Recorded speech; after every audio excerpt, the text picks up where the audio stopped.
Garrett, it's a pleasure to meet you. Thanks for joining me today. Yeah, no problem. Nice meeting you too. So tell me about yourself and Magic Beasts.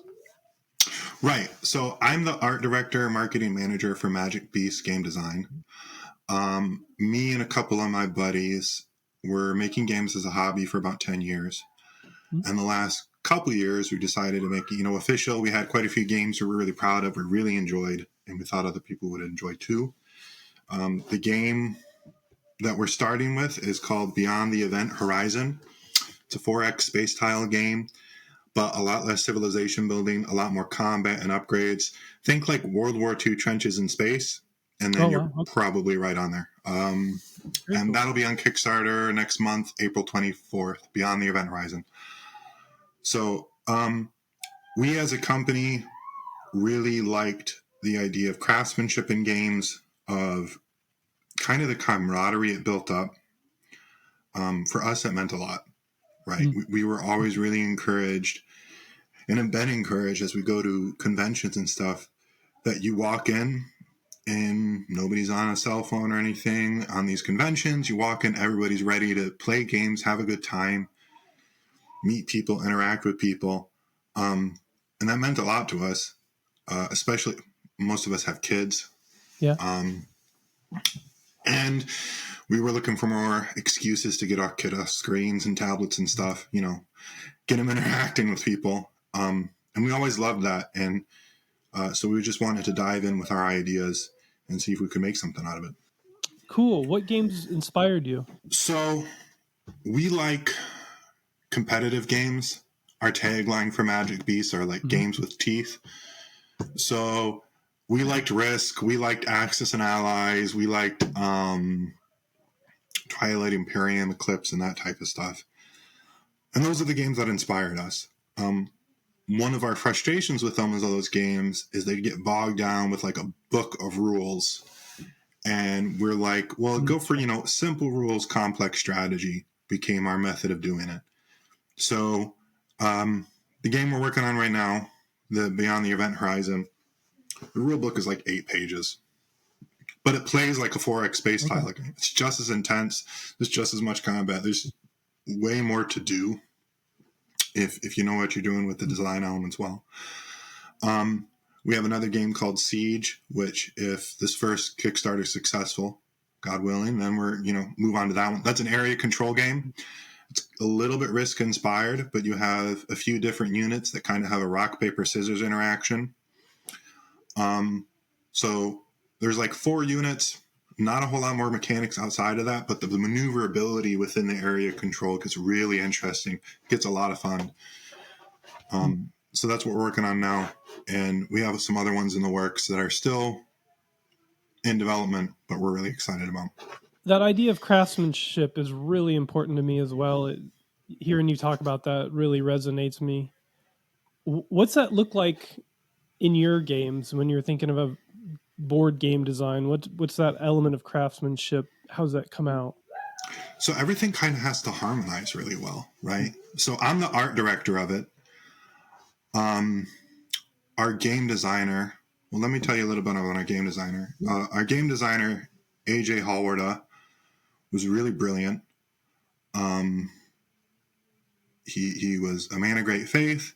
He produced all these games, and he was really passionate about them. He passed away about 1.5 years ago. Oh, I'm sorry. So that was really tough for us because he was also my best friend from childhood and all that. So me and the remaining partner, Seth Barber, took a real hit from that. This was our brother. We loved him like a brother. But we were always really inspired by his game design and craftsmanship to it. He always really, really cared about not using cheap gimmicks and really making it work really well. So the idea, one of the things I loved about him as a game designer was he, and Beyond the Event Horizon was his last game. So we're really proud and honored to bring it to market. He hated the idea of solved games. And what he means by that is if you look at some games, he was the best causal thinker I've ever met strategically. he'd look at something and see 10 steps ahead. And so some games he'd look at and be like, everyone would be like, oh, look at this game, looks fun. And he looks at it for 2 seconds and he goes, yeah, there's 3 ways to win and I can already figure them out. And he'd get bored and he wouldn't play the game. He was a really smart guy. So the games we started to make and the games he really developed and I started to put graphics and stuff on are unsolved games that have a high amount of replayability. So Siege, which we made in 2013, just for us, we've been playing it 10 years. We'll sit down with new people and they go, okay, how do you win this game? And we go, we know a couple rules of thumb, but you're going to have to figure it out. And they go, you've been playing this 10 years. I go, we've never had a repeat in the game. Wow. Every time we think, this is how I'm going to win, somebody will come up with something new and wipe the floor with us. So those are the games we really enjoyed. So we would really work a game, and AJ was kind of our mastermind. So we'd work it until we'd look at him, and he would look at it and think about it, and he goes, I don't know what's going to happen. I'm going to have to try things. And that would be the best. That would be like, okay, we're right in the groove, because he'd be like, well, that's what's fun. If you think about a lot of board games, especially strategy games, which we do a lot of, they're really like a series of iterated problems. Mm-hmm. And once you figure out how to do those problems correctly, that's when you get bored of the game, even if it was a lot of fun to start with. Like, I was a big fan of Command and Conquer games back in the 90s. But once you figure out this thing is the best, this ship is the best, do that, and you can win, the game's kind of broken. You're kind of done with it. So our goal was really to make games where, Siege, we've been playing 10 years. We still haven't broken it. There's still new stuff, ways that surprise us. And beyond the event horizon, AJ really masterminded it, because we play it, and every single time I'm like, oh my Lord, like, crazy stuff will happen and it'll come out of the wood. It's a lot of fun. Our goal is, because a lot of play testers will be polite and say like, oh, that was fun. But to really judge the quality of a game, if we can get someone to, like, after a dice roll, get out of their seat and run around like, can you believe that? Then we're like, okay, that part's working. We'll move on to the next game mechanic, right? And that's the most fun. That's really what you want. On your website, you write, these are games crafted with tender, loving care to turn your rainy afternoons in the basement into nights to remember. Right. What's one of your favorite game memories? Oh, goodness. I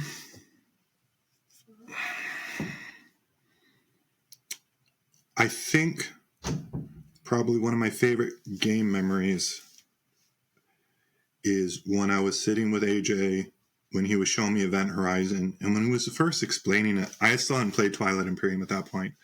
I was really trying to understand. I'm like, this is so weird. Like, there's ship upgrades and a tech track and all this. But the moment it clicked was really nice. So I'm the art director, of course. So it's my job to make things look pretty and nice. AJ was a great game designer, but he couldn't draw a square to save his life. So the moment he came with me, and he just came with a pile of scribbled notes, barely legible, and he goes, here's my mush. And I know it's brilliant, but I need someone to, like, put a face on it.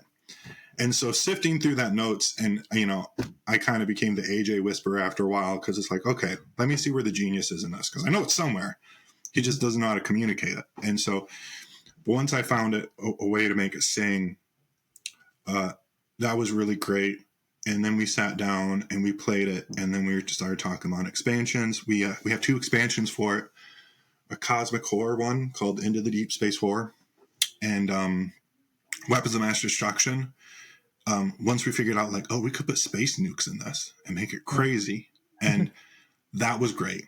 That was really great. And seeing people get excited about it was really great. And seeing, probably the best moment is after he passed, we took some months off, but we started doing it again, had some play tests, and a lot of his family members came to play test this. And they sat down and they were like, oh, this reminds me of AJ. Like, I can see Hall's little fingerprints on it. That was really, was really heartwarming. It was really nice. You know, we're a company that, because it's me, it was AJ, and still Seth Barber. Like, we've known each other our entire lives. So this Oh. grew out of camaraderie and friendship, right? This was our excuse to hang out and be friends. So that's always been a real pleasure. Was his passing, was it sudden and out of nowhere, or did you see it coming? Or No one saw it coming. It's a hard issue. His wife came home, found him, and we got the call. That was it. wow, I'm so sorry. It was really hard. Yeah. On your website, it also says Michigan made under your story. Yeah. How important is place to you and your company? It means a lot to us. Yeah. I mean, my family's been in Michigan a long time. And I just found a little while ago, I'm a little bit Native American, so a long time. And so does everyone around us. Michigan is great for it because I'm a huge Michigander. Like, I love Michigan. And the culture, it's those long, snowy winters to where it became our excuse for board games. Like, my wife's from Kentucky. And no one really plays board games down there because it's sunny all the time, right? And we started turning this into a business. And she's like, "Who plays board games?" And then I started showing her convention. She's like, "Oh my goodness! Like, people go and they spend like a lot." I go, "Yeah." And we're Grand Rapids based. We're right outside Grand Rapids, actually. And Grand Rapids is great for it. There's dozens of game shops. People really enthusiastic about the hobby. We're going to be at Grand Con this year, which is Grand Rapids Small Convention for board games. It's great. People are really interested. It's a great thing to do. Like, and one of the things I noticed too is, obviously I'm a Christian, and everybody in our company was a Christian. And we started to find a lot of Christians play board games because it's the how would you put it? It's the hobby with no stumbling blocks in it. You know, like, we don't go get drunk. We don't go be promiscuous. We don't go have any of the real fun, quote unquote. It's like, we play board games. So what has God taught you during your time making games? I think the biggest thing for me, when I think about the Genesis story, in those 6 days, it was, and at the end, he created man and woman in his own image. When I reread that, I realized that it never tells you, like, gives you a description of what God looks like.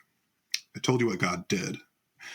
And God essentially did two things. He created things and he discerned what was good, which is the essence of craftsmanship. And I started to notice around me, if anytime I was engaging in those two things, creating things and really pursuing good craftsmanship, I always felt really, really satisfied.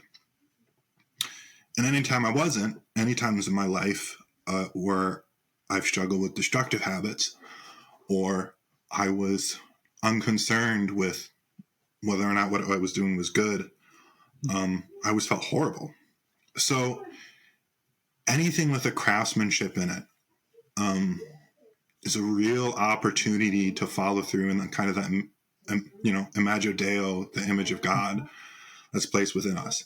And it's a great way to connect with people, and I think a lot of people connect on that level and they don't know they are, but they see the craftsmanship. C.S. Lewis talks about those little glimpses of heaven, even if they're not aware. Craftsmanship is one of those. Music is one of those. And a lot of people engage with those and they may not be aware that they're integrating with something divine, but I think they are. So yeah, that's beautiful. So you've been doing this for 10 years, or over 10 years at this point. What's some advice you could give to somebody that's wanting to make a game? Don't. No, it's work. Yeah. It's a lot of work. Find a couple people to do it with you. that are committed. Really nail down why you want to do it. Give your space a place to fail, and then courageously fail a lot, right? So most of our games, before they get real pretty on our website, they're scraps of paper for like a long time. And the reason it is because we have to throw out so many things, right? Now, if you can get used to this, you can become a real good game designer. And as a graphic designer and illustrator, I have to get used to it too. You have to sketch a lot of things, and you kind of have to eat it sometimes because you'll go through a lot of drafts and there'll be a lot of frustration with that. So, but what's nice about this is it's a real good opportunity to learn follow through, right? You got to accept that there's a difference of being a failure and failing at something. Mm. Relates to my faith as well. But yeah, get really used to that. Be courageous, because otherwise you're going to make something stale. And this is already an oversaturated market. Just try a ton of things and let 99 of them not work. So that way, that one gem you have is something you feel real confident about. When you feel really confident about it, it's not hard selling it, right? Because you don't have to make anything up. When I sell this to playtesters and stuff, I just tell them how I feel about the game, and that's a good sales pitch because I like the game. What are your hopes for the company? I'm assuming that everyone has day jobs, and this is still kind of a side hobby at the moment. It's a startup. Yeah. Mm-hmm. Are you looking to go full time, or?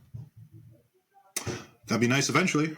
Yeah. So obviously, one of the hard things is a lot of us has families. So the day jobs we have, we need the benefits from them and all this type of stuff. It's really to build value. And I feel really thankful that I have a business partner, and we have a couple interns who work with us. And they were really happy to work with us because they go, we see how you guys care about craft. And it's really to build value in games, that craftsmanship element. And then we're learning, because we've been building the games a lot longer than we've been building a business, how to build a business with value as well. And what that means, something that's sustainable, that produces good stuff for the people who work for it, good stuff for the people who buy from it, looking for mutually beneficial relationships, and really branching out and challenging ourselves. Our hope is we have Beyond the Event Horizon with the 2 expansions that'll be part of this Kickstarter. If that's successful, we have a couple other expansions we've been working with it, and they'll all be modular, so you can fit in with each other. If that works, then we're on to Siege. Siege is a lot of fun. It's a first version is a medieval area control game where you have archers, infantrymen, cavalry, and trebuchets. And there's no one best piece. You have to use a combination and maneuver them well. Siege, we also have probably 5 right now different versions. We want to make it a whole campaign, a whole series of different periods of war. We're huge history buffs too. So we have like a Greco-Persian one, a Mongolian one, War of 1812, because that one gets overlooked. And we probably end that series out with a World War I version. Once that's done, we got still in the woodworks. One's called Wizards and Wargs, which is like a Pokemon / D&D streamlined battle arena simulator thing. Mm-hmm. I've been working on, where your wizard captures animals and uses them to fight. And we got a few other ones that are on scraps of paper still. But our goal is just to, my goal is to continue to build a business to where people can exercise their craftsmanship, learn how to get really good at things and pursue that, continue to put out stuff that's valuable, and that, really becomes those touched. In the same way, board games was such a big part of our friendship, and it's how we build a lot of that sweet friendship. We want to make games that help create those keystone moments for other people, right? So I'm looking at your website here. The the end of the month, next month, 4/24/24, is your Kickstarter launch. Is this your first Kickstarter? First one. Yeah. Huge learning process. So we've had to take on marketing, which is a whole new thing. So, which I'm very thankful to this interviews like this too. Helps us get the word out. But yeah, first Kickstarter.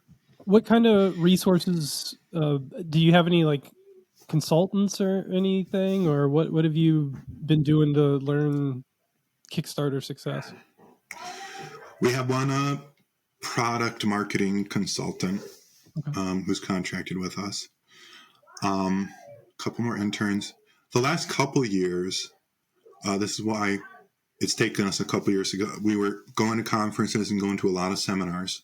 So we got to talk to the guy who did Dead of Winter, asked him a ton of questions. He came to Grand Con, talked to so many other game publishers, and just asked questions, right? You got to learn.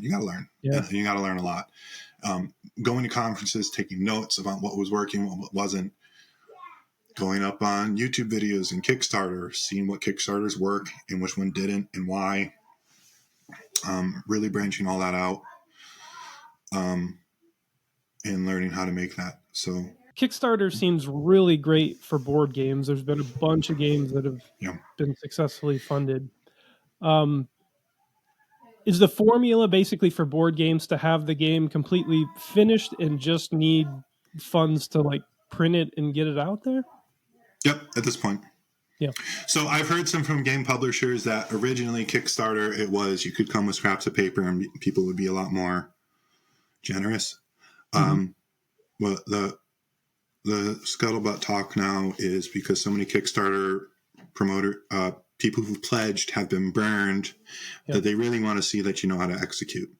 So thankfully, we had 10 years of experience. So Seth Barber is a 3D fabricator and I'm a graphic designer.